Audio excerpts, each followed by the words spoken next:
The following program is intended for mature audiences. We're in the quarantine. We're in a stunning state. I don't have to tell you any of this. You should be figuring it out yourself. You're slugs, many of you. It's not my fault. You crawl on the ground. You haven't evolved into a being that can handle the information that I'm telling you. Multiple sclerosis isn't real. They're just clumsy. They're just clumsy people. Parkinson's disease is people that want attention. Yeah, we see ya. We see ya, Uncle Frank. We get it. How about you stop the shaking and come up with a funny anecdote? I've never met a pharmacist who I didn't want to kill. Don't gaslight me. Don't lie to me. I don't want your bullshit. I don't want any more partisan fuckery. You people, you fucking people, you keep fighting each other and making this a partisan shit show. You keep letting the politicians get away with murder. You keep letting the rich get richer while we all fight for scraps. Don't you get it? Don't you see? Don't you understand? Your brothers and sisters on the other side of the politics are also cops. They're also nurses. They're also union members. They're also factory workers. Your brothers and sisters from the other side of politics also live in your state, your city, your town. They're your relatives and your friends and your co-workers and teammates. Jesus Christ, we are fighting the wrong battle. Somehow these fucking politicians have blue-collar workers from both sides fighting each other for no fucking reason while the filthy rich laugh and shit and spit and piss on us all. Your phone has 10 times the bacteria of your toilet, which your dog drinks out of and then licks you.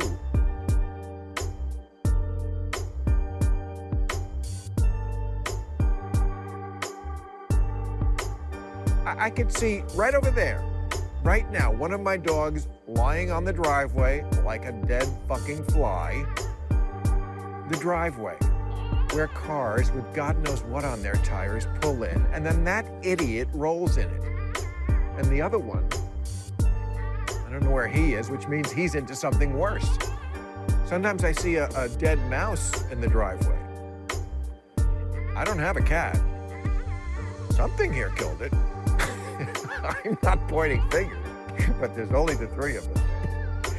My point is, God knows what is all over your pets and in their mouth, and then you invite them on the bed and they try to French kiss you and sometimes succeed. And some people don't even fight it. But what's the point of a pet if you're not going to pet it? It's in the name. And what's the point of life if you can't live it? Have you ever had sex in a hotel? Did you wash your hands first? Well, the last couple didn't either. Welcome. I knew that I should have did this before I started the movie. So I was debating on whether I should watch it and do this at the same time, but I decided to just watch it because I know some of what happened, but I couldn't remember the entire thing, and I'm actually kind of glad that I didn't do this and that, because I don't think I would have been able to fucking, really concentrate. Yeah, and enjoy it the way that I did. But I just, if you haven't seen the movie Misery, Lost Company, I don't know what you're doing. Maybe nobody has put you onto it. I know it is older. I don't know. I'm gonna look and see when it came out, because I did pull it up a minute ago. You almost died. You have a compound fracture of the tibia in both legs, and the fibula in the right leg is fractured too. And as soon as the road's open, I'll take you to a hospital. In the meantime, you've got a lot of recovering to do. There is nothing to worry about. You're gonna be just fine. I'm your #1 fan. My name is Annie Wilkes. I think one of my clients, Paul Sheldon, might be in some kind of trouble. You mean Paul Sheldon, the writer? Well, everybody sure likes those misery books. They had it at the store, Paul. They said he checked out last Tuesday. Isn't that a little strange? I guess it was kind of a miracle you finding me. In a way, I was following you.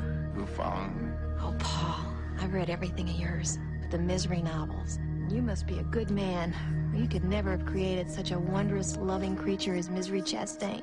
Very kind. The presumption must now be that Paul Sheldon is dead. You dirty bird. How could you? Misery Chastain cannot be dead. Misery Spirit is still alive. I don't want her, Smith! I want her! And you murdered her! You don't think he's dead, do you? And don't even think about anybody coming for you, because I never called them. Nobody knows you're here. And you better hope nothing happens to me. Because if I die, you die.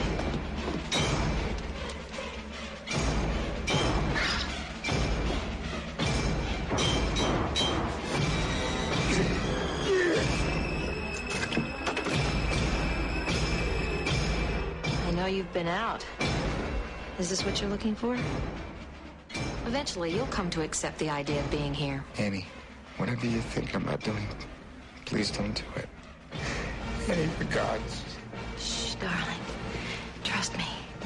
God's sake! It's for the best. God, I love you.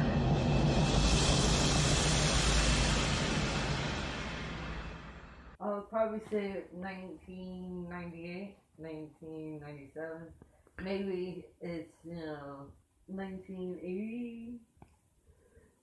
You're close. Is 1990. It came out. Well, I said 1990s, at first. Dude, Rotten Tomatoes can go fuck itself 90%. I mean, I'm sure that's great for Rotten Tomatoes. IMDb gave it a 7.8 out of 10. And a Metacritic gave it 75%. These motherfuckers just can't give credit where it's due, man. They just can't do it. You'll never see a movie get 100%, I don't think. And if you do, it's probably something that's complete garbage. Do you know what the worst part about this entire movie is? Because I'm going to tell you. What? The saddest and worst part of the movie Misery is that nothing like it can ever be made in 2020. And let me tell you why. Now, well, before I do that, fair warning, spoiler alert. If you don't want this movie to be ruined for you and you haven't seen it, then pause this, go and watch it, and come back. It'll be here. It's not going anywhere.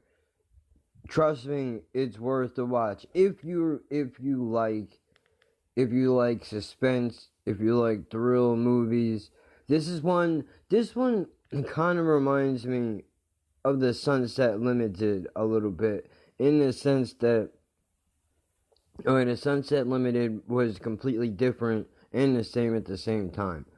Like, it was Tommy Lee Jones and Samuel L. Jackson sitting in a room together, working off of each other, and basically debating life and religion, right?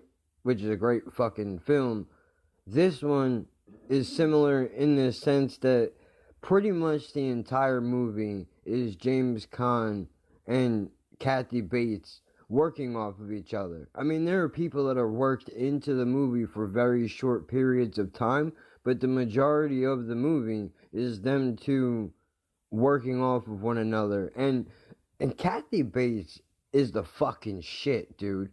I don't know how many people are familiar with her work, but she's the fucking shit. I gotta be honest. I seen her.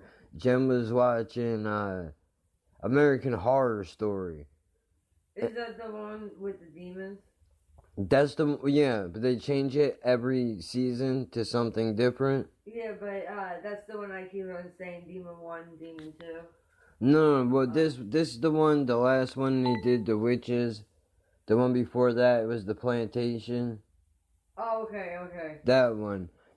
I saw her in the plantation one, and she, dude, I don't know where she pulls it from. I honestly don't. Like, what she does, like, I understand when you're watching a movie It's made up. It's not real. The things are not happening. But if it's done correctly, a movie is a lot like a song where it will pull the emotions out of you. If it's done right, the way that she can just pull the anger out in seconds, where she goes from talking like how I'm talking right now to flipping it in an instant, screaming, yelling, fucking like on the edge of a psychotic break is fucking brilliant. And then the other thing that really stood out to me was the way that James Caan, if you don't know who that is, don't feel bad, because I didn't even realize who the dude was until halfway through the fucking movie. He's the guy, he was in The Godfather. I think he played, I want to say he played Michael's brother, Al Pacino's brother. No more. Not this time, Consigliere. No more meetings, no more discussions, no more Salazzo tricks. You give him one message, I want Salazzo. If not, it's all out war. We go to the Some match. of the other families won't sit still. Then they hand me Salazzo. Your father would want to hear this. This is business, not personal. They shot my father. That's business. Even the or shooting of your ass. father was business, not personal, Sonny. Well, then business will have to suffer, all right? Hey, listen, do me a favor, Tom. No more advice on how to patch things up. Just help me win, please, all right? I'm pretty sure.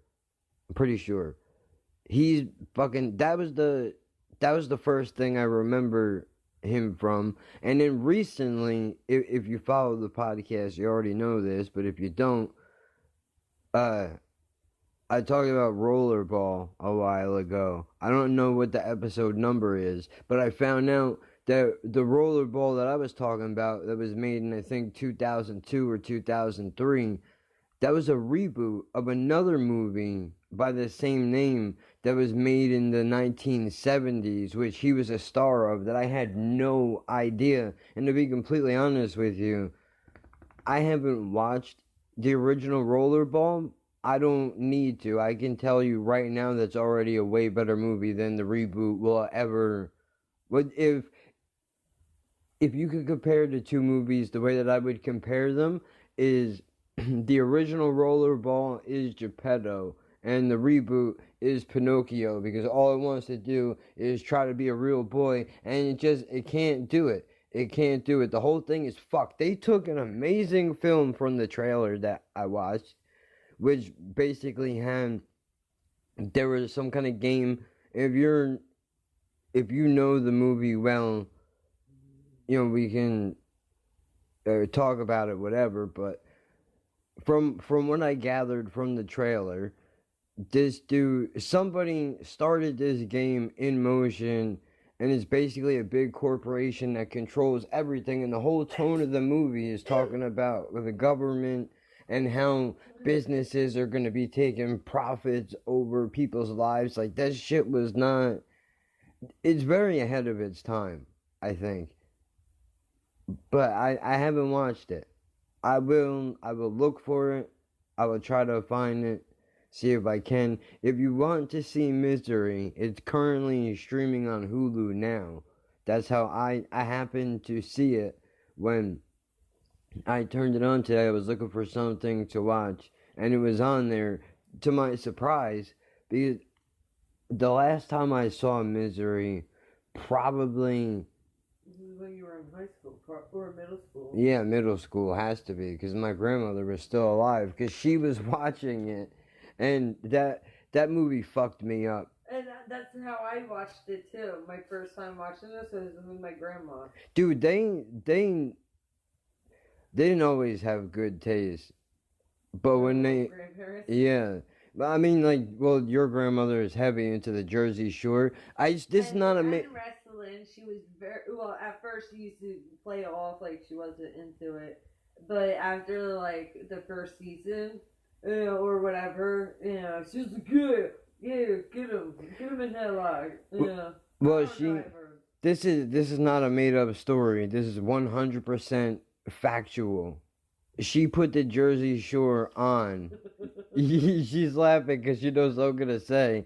And I was like, she was super pumped about watching it. And I was like, dude, you can't be serious. And she was like, get out of my fucking house right now. I'm like, well, she's like, I'm not joking. Get the fuck out. These are my people, and I will not have you insulting my fucking. Yeah, like, dude, I'm not gonna do it. Get the fuck out of my house right now. I don't want to see you. I am too. But you basically called Jersey Shore, those Italians, gutter rats. Yeah, basically. Italians. Yeah, they are. They are, 100%. Even like Italian, American Italian people don't even want to associate themselves with that. Guidos. Yeah, no, it's a lot like. They say that to other Italian people when they don't like somebody. Like, oh, you're Guido. I would think. It's disrespect. I would think the Jersey Shore to Italians is what the cartel is to Mexicans. You don't want to, you have to acknowledge that it exists, but you don't want to really be associated with it, But I mean, especially when they're doing the shit like that. The situation. I mean, dude, come on, bro. Look, I don't have abs, and you can say maybe that's why. That was her man, and then I know. She was like, don't be mad because you don't look good like that. Like, oh, bitch, you're like. I would like to rub my face on his ass. Yeah, that's. Wash my face. That's wild. But I mean, I get it. I guess. Look, I have to give the guys credit. She was nasty too. Like, I'll be the best lady that they ever had. I bet you she would. I bet you she would, like, because she. Granny's Hummer. She's been around, so she could probably do shit to them they could never even dream of. Put them in retirement. Seriously, they would be shaking in the fucking corner like I don't know. What is? And then she whistled in it. I don't know what that did, but oh my god. Then she whispered something into the ear. I don't know that my dick had an ear. The last thing I remember is hearing the sound of her teeth fall out of her mouth. Her dropping them into the glass. Just that. Oh my god, dude, that made me cry. I was tearing up. Holy shit. I'm like, am I a fucking bitch and I'm crying because of my grandma's emotion? Like, that's hilarious. She's dead. I was like, nope, that's not. It's because of the She would have been like, that's not funny, but she would have laughed. She would have had an asthma attack, a heart attack. She would have pissed, shit, and farted, and she would be crying so bad and stop, can't breathe. Oh man, funny fucking shit, dude. I mean, look. I know that you and I couldn't get we're the only people, that my grandma knew that could fucking get her going to the point that she needs to bring her inhalers out and her nebulizer treatment, her steroids. I mean, dude, she was crazy. She was crazy because she came from the old school. Like they don't make people like that and anymore. Also she struggled with a birth deformity. She wasn't supposed to live past, I would want to say, even the first month of her being born. Her spine was fused so bad. She was 6 when she was starting to walk. Well, technically crawl. Like a normal baby, a person. Well, And then fighting cancer at a young age and getting pregnant, so of course she gotta be tough living in Brooklyn. Yeah. I mean, dude, they had to understand, and I mean, maybe not, but I just think they were fucking just hardcore people because they went through so much shit. They didn't have time to fuck around. Like they did. I would love to be able to talk to her and even my grandmother and ask them what do they think about all the shit that is going on right now. Not the not the president and all that shit, because we all know it's a fucking. I think my grandmother would have been going for Trump, but my grandma also thought that he was an asshole on The Apprentice. But it would be interesting to see. Right, that's what it is. Yeah, because I don't think she definitely did not strike me as a Hillary Clinton type. Nah.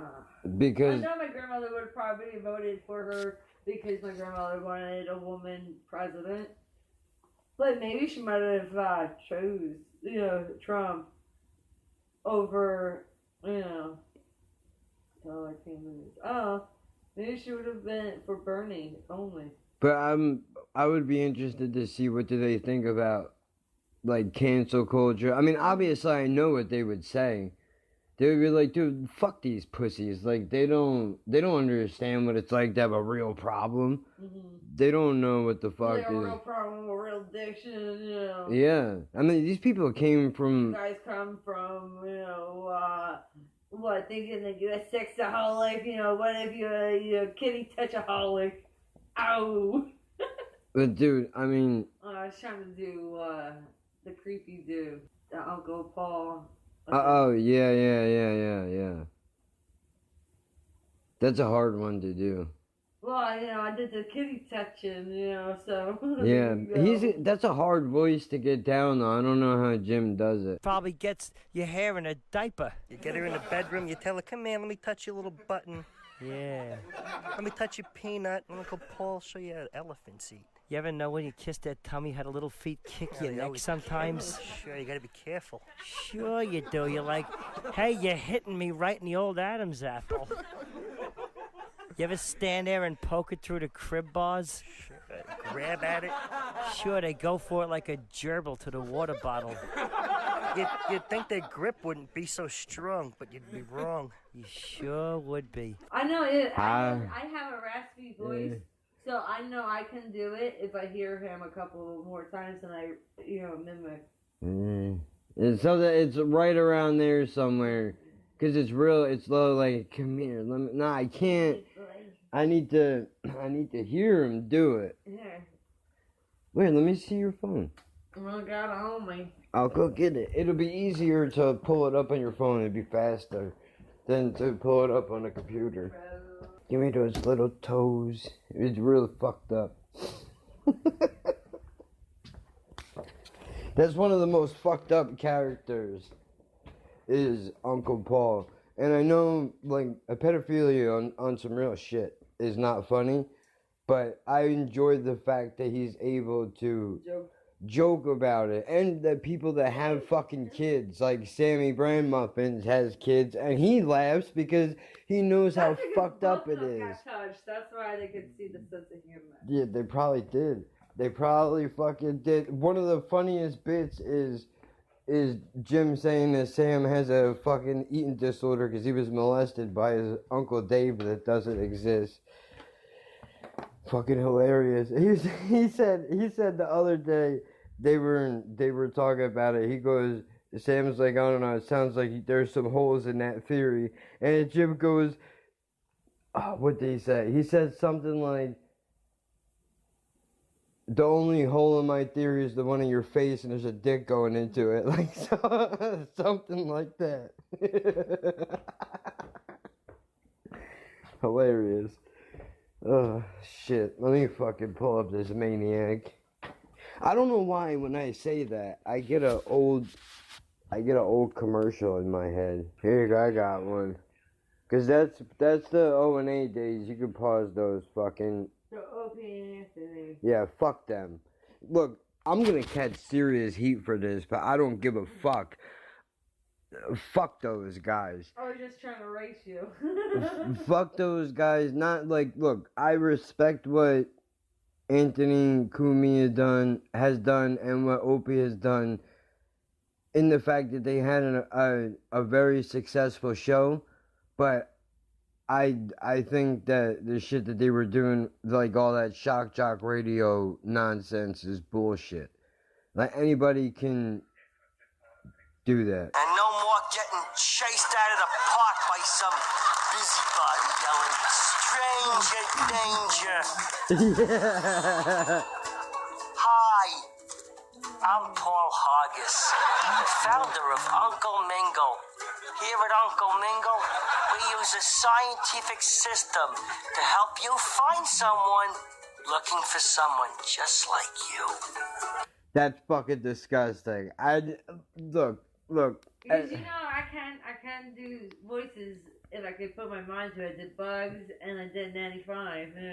I know Nanny Fine fucking killed you, but this is fucking like this legitimately bothers me. Like it went from being funny to like, oh, this really like hits a nerve because, dude, like pedophiles are on some whole other shit, dude. I don't know. We gotta look into this, but I'm fairly certain there's gotta be. I think people that are pedophiles are like there's got to be misfirings in the brain somewhere. Something is wrong. Things are happening, but just they're doing is. The adult grabbed the kid's shoulder too hard when they thrusted. Ugh. Ugh. I can't. But that's the point. Let me get back on the fucking Misery movie. I can't do this. Is too dark for me. Even. How dark is it with a bag over your head? Ha ha.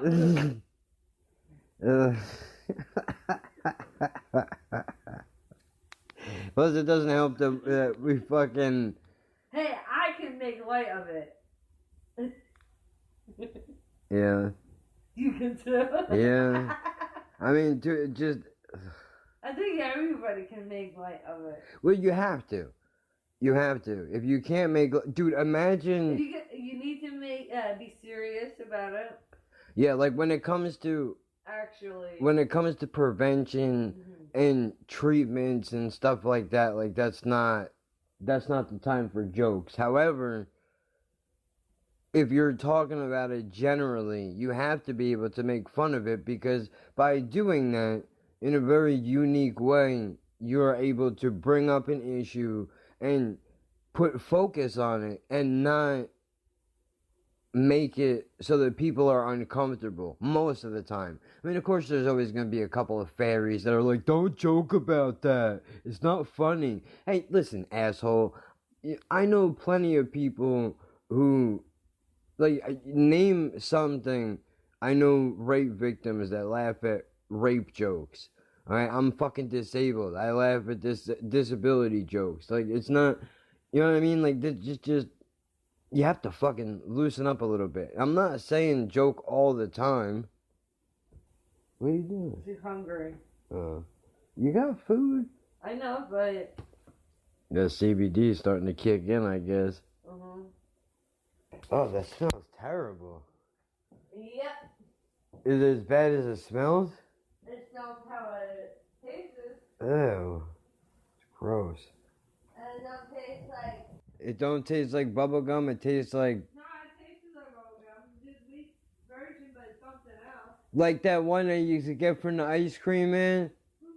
Like Bubblicious or some shit. No. It was a. No, not Bubblicious. It was a single wrapped one that was always covered in some white powdery shit that tasted like eraser. Yeah, it tasted like bubble gum for 2 seconds when you chewed it, like that zebra gum shit. Oh, it's the aftertaste. Yeah, horrible. When bubblegum loses its flavor. Yeah, terrible. Tickets, please. It's fun to tickle a tongue with fruit stripe gum. Tickets, please.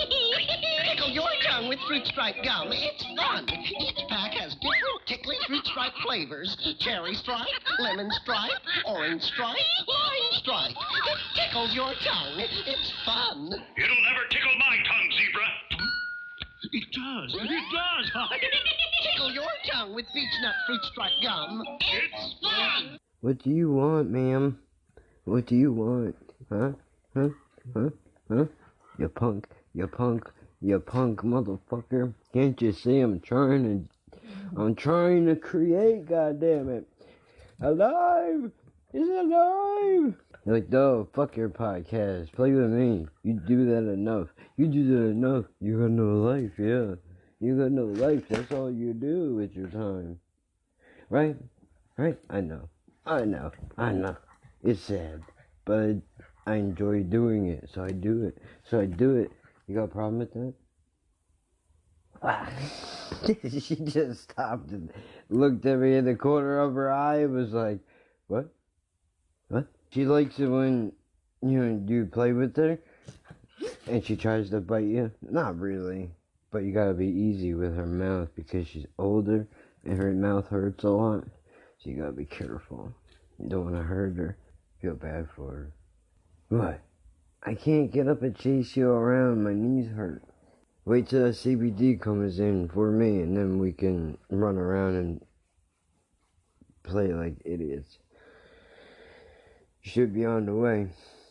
Well, not should be, it is on the way. I got confirmation this afternoon that it was coming. Spent an ungodly amount of money that I would not usually spend that. But it's splitting between the two of us, and we needed to get... What do you want? I gave you food. It's in there, Snaggletooth. Your upper mouth is fucked up and mine is gone. Ah!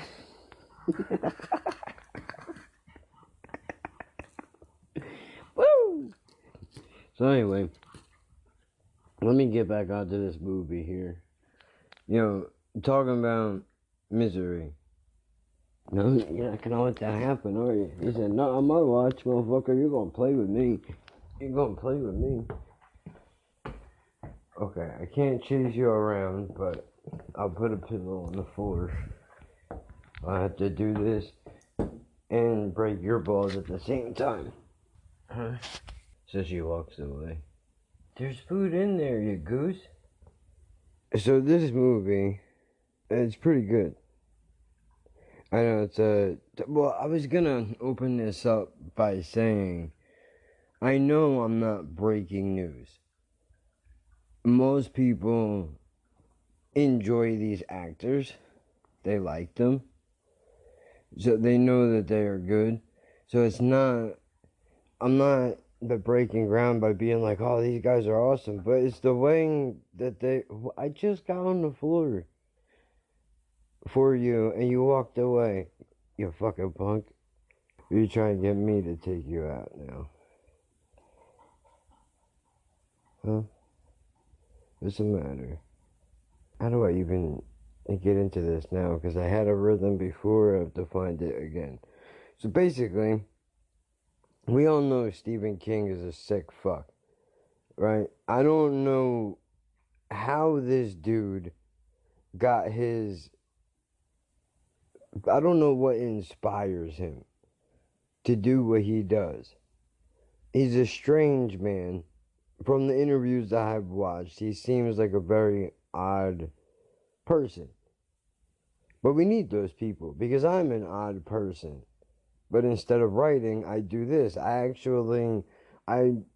look up to Stephen King as an author. Not that I'm an author, but when I wanted to write shit, I would look at what he does and be like, well, dude, he does all kinds of shit. I mean, it's mostly horror stuff, but, I mean, what he does is fucking great, and he doesn't give a shit about what people think, I don't think. Like, he just does it. Although, I don't know where did he come from. Like, one day he just showed up, and he's been running the fucking writing game ever since. Stephen King and, who's that other fucking guy? I can't think of I want to say Pat. It's not Patton Oswalt. He's a stand-up comic. James Patterson. Him and James Patterson have been running shit forever. And Tim Clancy, whatever the fuck his name is. That's the extent of the list of authors that I know. I mean, of course you can tear Stephen King apart and be like, everything that you write is set in Maine. But maybe that's part of his writing process, right? Like, I already have the place. I know where I want to set the story, so let's focus on the more important details, like the characters, who they are, where are they going, where are they coming from, and where does it all end? I don't know if that's the process, but... So, James Caan, in this film, ironically enough, is an author. Now, I guess you could say that Misery could be looked at as Stephen King, I don't want to say critiquing himself, but maybe there's a metaphor in here somewhere, and I'm going to figure it out. The basis, I know I already said spoiler alert. I'm sorry, Smart. But, you know, Kathy Bates is James Caan #1 fan in this movie. James Caan plays, holy shit, I forgot his name already. Sheldon Patterson, I think his name is. And he's an author of apparently one of the best-selling books, and there's 8 of them, of Misery, which I'm not really sure what the book is about, other than there's a character called Misery. That's what I've gotten from it, right? But either way, it's a huge deal, and he hates it. He fucking hates it. The Misery books to him is what reaction videos were to me. And I know I fucked up my own rhythm, but I feel good about it. Because I didn't want to do it anymore, so I was like, I'm not doing it, and it seems like everybody just kind of disappeared, right? But you gotta do that shit sometimes. You gotta shake the world up, and you gotta do things differently. And hope that people will enjoy the next phase of the journey, whatever that is. Unfortunately, some people don't and can't and won't accept the fact that you're trying to do something different. A lot like Kathy Bates. Now, what's fucked up about this movie is it opens up with a convenience, right? Patterson is that his name? I don't know. Nope. We'll just say that's his fucking name, right? Sheldon does the same. He has a ritual, like most writers do, like most creators do. Musicians have it, podcasters have it, radio personalities, that's the same thing. And, you know, whatever. Filmmakers, whatever. This dude's process, which Lucky Strike must have fucking made a serious investment into this fucking film, or maybe it's a conspiracy. Maybe Lucky Strike helped position Stephen King to where he is right now, because it seems like all of his fucking movies, and I have no evidence to back this up at all whatsoever, but maybe all of his movies are sponsored by Lucky Strike, because it seems like all of his movies have people smoking Lucky Strikes in them. Is that true? I have no idea, but it sounds good, so I'm going with it. It's light up time. The first cigarette of the day. Man, how good that tastes. And if it's a Lucky, it tastes even better. You know, Luckies can be depended on for better taste because they're made of fine, naturally good-tasting tobacco. Tobacco that's toasted to taste even better. Yes, it's toasted to taste better. Cleaner, fresher, smoother. So next time you get cigarettes, get better tasting Lucky Strike. Ooh, light up a Lucky. It's light up time. But this dude has a ritual. Dom Perignon on ice, 1 Lucky Strike, 1 match. Which already, in the back of my mind, I'm like, dude, this fucking guy, what happens if you strike the match and it's a dud, bro? Then what are you gonna do? You're trying to tell me it goes perfect every time? That's what you're saying? I don't believe it. He's going to drop the book off at his publishers. And by the way, he goes out from New York and he goes to Colorado to write the book, to finish it. Every time is what he does. Like clockwork. That's it. So he finishes it. He puts the book in a beat up old sleeve that he has. And he goes to drive it over to his publisher's house. Now, he's driving, I believe, was a 1965 Mustang sports car, which is definitely not built for the fucking snow. I don't know shit about cars. I have a bunch of grease monkeys in my family. Well, I think there's only one left now. Everybody else is dead. My grandfather owned a junkyard, so I was able to see a lot of cool shit.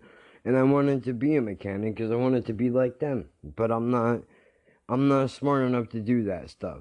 Not when it comes to stuff like that. Like, I'm good at doing other things. Taking things apart, put it back together, that's not me. Creating, that's Jen. She could definitely do it. Creating content out of thin air, creating storylines for things that don't exist, I could do that. But that's it.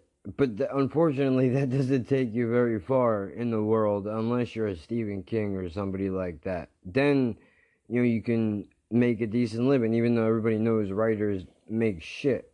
Unless you're one of the elite. And even then, I don't even know how much they make. And at a principle, I'm not going to look it up. But this dude puts the fucking book into his deal. And he's driving his Mustang, which is not made for the snow, in fucking Colorado, in the middle of a blizzard, and he crashes.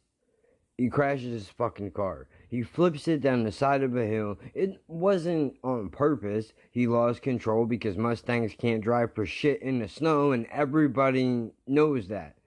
Even the people that make Mustangs know that. They're the worst fucking car that you can drive. I don't know about now. At least, everybody told me.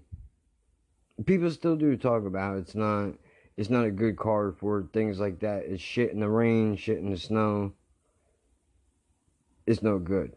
But he crashes. Hello? We don't know how long he's been there for. All we know. What? Oh shit. Cops are here? I fucking better not be. For us. I didn't do shit. This is gonna be a nightmare to fucking edit. But, okay. So, this dude flips his goddamn car. And look, this is my podcast, bro. I don't know what you want from me. I'm not the greatest at keeping track, right? But I do try. So I'm gonna be bouncing all around a little bit. It's my process. It's my process. So if you're not into that, dude, go find a movie review person and you can fuck with them. It's not that I don't appreciate you. It's just that I don't think you will appreciate me because I'm a bit all over the place. But, that's everybody. What can you do? No, it isn't. And stop saying that to make yourself feel better. All right. Fair. So he flips his car for the third time. And I think it did flip 3 or 4 times before it wound up going onto the roof. Right? And now you're in the middle of a fucking blizzard. Snow everywhere. Broken glass everywhere. That's a Grandmaster flash line, dude. You didn't know that. And we're not sure how long is he sitting in this, but we're led to believe, I'm pretty sure that it's not too long. Although, thinking back on it now, when the cops went to look for Paul's car, that's his name, Paul Sheldon. What was I calling him? Sheldon Patterson? Paul Sheldon is his fucking name. When the cops went to go look for his car, they couldn't find it because it was buried in snow. Now you can make an argument. It was in the beginning stages of the blizzard, so it might have been easier for Kathy to see it but it was way down a hill off the side of the highway. With the visibility being as bad as it is, I don't think she would have seen his car on the side of the road like that. But whatever, for the sake of suspending my belief for the movie, I will do that. That sentence didn't work. For the sake of the movie, I will suspend my belief and I will go with it because I enjoyed this movie a lot. She saves him. She crowbars the door open and she yanks him out. Which, This lady is supposed to be a fucking nurse, and I mean, for somebody that was a nurse, dude, you have absolutely no protocol. You enlisted no protocol while pulling this man out of his car. Like, she jerked him out of the car rather violently. Like, not in a violent way, but she pulled him hard enough that, you know, he was visibly moving. His neck was visibly moving. So if it was broken, he would have been in serious trouble. She could have killed him, probably. I'm not a doctor, so I don't know.